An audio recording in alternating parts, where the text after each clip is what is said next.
안녕하세요. 혹시 밤낮이 바뀐 생활 때문에 좀 힘드셨던 적 있으신가요? 아, 네. 주변에도 그런 분들 꽤 있죠. 그쵸. 오늘은 바로 이 교대 근무와 수면 문제, 그리고 이게 또 우리 건강에 미치는 영향에 대해서 좀 더 깊이 파고 들어가 보려고 합니다. 네, 중요한 주제입니다. 특히 이게 주목할 만한 조사 결과가 하나 있더라고요. 2025년에 국내 항공승무원분들 대상으로 조사를 했는데 일반인보다 수면장애 겪는 비율이 무려 45배나 높게 나왔대요. 45배요? 와, 정말 엄청난 수치네요. 네, 정말 놀랍죠. 왜 이런 일이 벌어지는 걸까요? 네, 이게 정말 그냥 피곤하다. 이 정도 문제가 아니거든요. 우리 몸에는 이제 해 뜨면 깨고 해지면 자는 일종의 생체 시계, 그러니까 일주기 리듬이라는 게 있는데요. 아, 네네, 들어봤어요. 이 교대 근무가 바로 이 생체 시계를 교란시키는 거예요. 그래서 생각보다 훨씬 다양한 건강 문제로 이어질 수가 있습니다. 오늘 관련 자료들 보면서 그 영향이랑 관리 방법 한번 자세히 살펴보시죠. 네, 그 생체 시계가 교란된다는 게 정확히 어떤 의미일까요? 밤에 일하고 낮에 자는 생활이 반복되면 우리 몸 안에서 구체적으로 뭐가 달라지는 건가요? 우리 몸이 생각보다 꽤 정교해요. 밤이 되면 자연스럽게 이제 잠을 유도하는 멜라토닌이라는 호르몬이 나와야 하거든요. 네, 잠 오게 하는 거요. 그렇죠. 근데 밤에 막 밝은 불빛 아래서 일을 하면 이 멜라토닌 분비가 확 줄어드는 거죠. 억제돼요. 아, 잠이 잘 안 오겠네요, 그러면? 네. 그리고 반대로 스트레스 받을 때 나오는 코르티솔 같은 호르몬 있잖아요. 이거는 분비 패턴이 막 뒤죽박죽이 되는 거예요. 또 자료 보니까 몸의 염증 상태를 보여주는 수치들, 뭐 예를 들면 CRP나 백혈구 수치 같은 거, 이런 것도 높아지는 경향이 나타난다고 하고요. 염증 수치까지요? 네.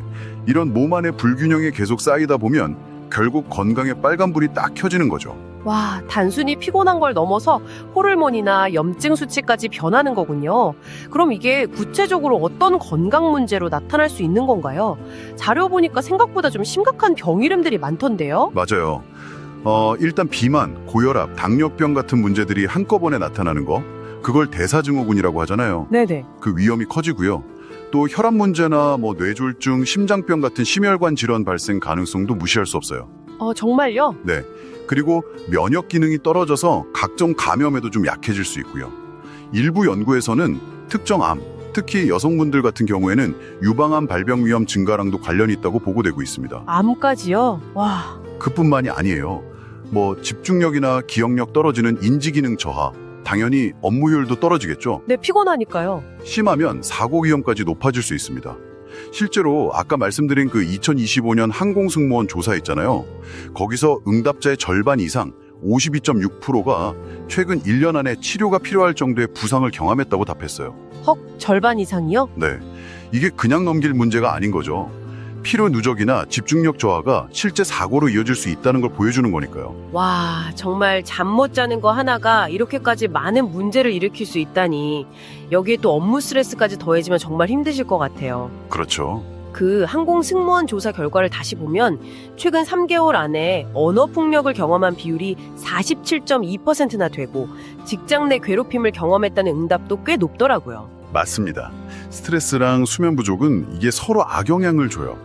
악순환이죠, 뭐랄까. 아, 서로 계속 안 좋아지는. 네, 스트레스 받으면 잠들기 어렵고 잠을 제대로 못 자면 또 스트레스에 더 민감해지고 감정 조절도 힘들어지고. 그렇겠네요. 그 조사를 해서 항공승무원들이 느끼는 우울감 23.4%나 불안감 21%가 일반 노동자보다 5배에서 7배나 높게 나왔다는 것도 이런 복합적인 어려움을 딱 보여주는 결과라고 할 수 있겠죠. 아, 정말 심각한 문제네요. 그럼 이런 어려움을 겪는 분들은 어떻게 관리해야 할까요? 이게 그냥 잠 푹 자세요라고 말하기엔 너무 복잡한 문제 같은데요. 그렇죠. 개인적인 노력만으로는 좀 한계가 있을 것 같고요. 물론입니다. 근무 스케줄을 좀 합리적으로 조정한다거나 충분한 휴식을 보장하는 거, 이런 회사나 사회 차원의 노력이 반드시 필요해요. 네, 그게 중요하죠. 근데 이제 개인이 당장 시도해 볼 수 있는 방법들도 분명히 있습니다. 우선 스트레스 관리가 중요해요. 의식적으로 좀 깊게 숨을 쉬어본다거나 아니면 가볍게 산책하거나 운동하는 거, 좋아하는 취미 활동하는 것도 도움이 될 수 있고요. 네네. 좀 긍정적으로 생각하려고 노력하고 또 속마음을 털어놓을 수 있는 친구나 동료랑 대화하는 것도 좋고요. 그리고 규칙적인 생활 습관, 특히 정해진 시간에 식사하는 게 생체 리듬 안정시키는 데 도움이 될 수 있어요. 아, 식사 시간도요. 네. 그리고 카페인은 다양히 좀 줄이는 게 좋겠죠. 그리고 흥미로운 연구 결과도 하나 있었어요.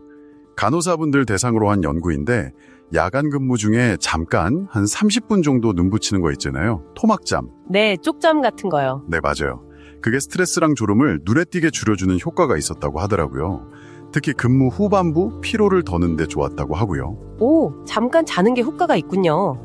그러니까 근무 환경 개선 같은 좀 큰 변화도 필요하지만 규칙적인 식사나 짧은 낮잠 같은 이런 작은 습관들이 생체식의 혼란을 조금이나마 줄여줄 수 있다는 거네요. 네, 맞습니다. 결국 개인의 노력과 제도적 지원이 함께 가야 하는 문제군요. 네, 그렇죠. 정리하자면 교대 근무는 우리 몸의 자연스러운 리듬을 깨트려서 신체적으로나 정신적으로나 여러 방면에 안 좋은 영향을 미칠 수 있다는 거고요.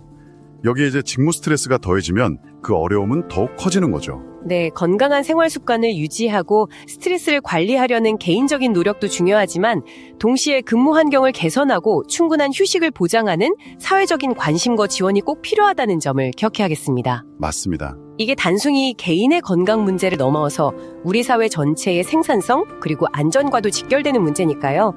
혹시 이 이야기를 들으시면서 여러분의 근무 환경이나 수면 습관을 한번 돌아보게 되지는 않으셨나요? 네. 오늘 나눈 이야기가 여러분의 건강한 일상에 조금이나마 보탬이 되었으면 좋겠습니다. 끝까지 들어주셔서 감사합니다. 다음 이야기에서 다시 찾아뵙겠습니다.